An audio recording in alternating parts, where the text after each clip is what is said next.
Hello there, my name is Gavin Walsh and today is Thursday, the 7th of May 2026. This is a totally unplanned video. It can be construed as the St. Kevin Truth Files podcast number 9. It was unplanned up till about 1 hour ago until something extraordinary happened.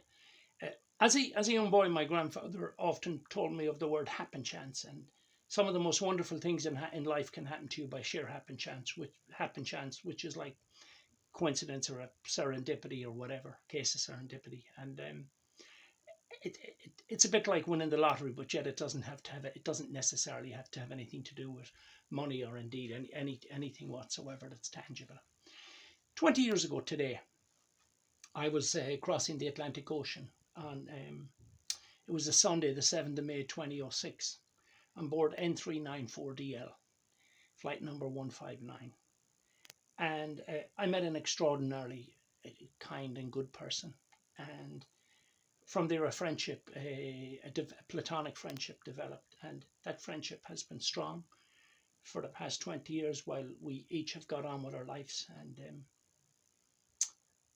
in those 20 years I got caught up in a project called the St. Kevin Project, and that friend of mine, I could not have done the St. Kevin Project without that friend's help.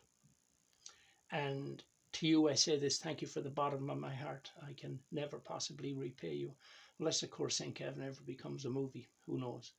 But the reason that I decided to turn this into a video is that today, on the 7th of May 2026, I have just received a batch of 17 extraordinarily St. Kevin photographs. And they were taken on the morning after the crash. And one of them is a picture of the wing of the airplane completely separated from the airliner itself.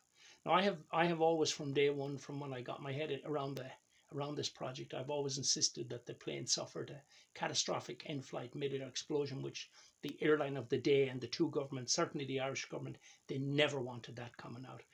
They explained the wing, the separation, by a captain panicking, looking out and seeing the mountains around him and him pulling back on the yoke and overstressing the airframe. Complete nonsense. The St. Kevin airliner was going around in circles, in agonizing circles, on fire for several minutes.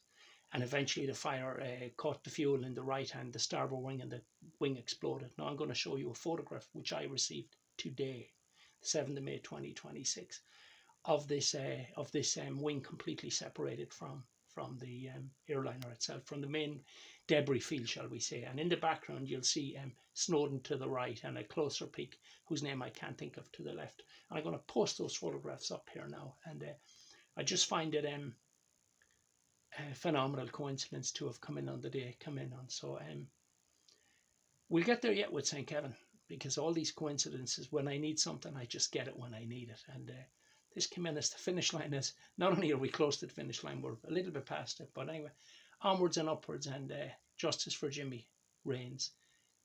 Thank you. God bless.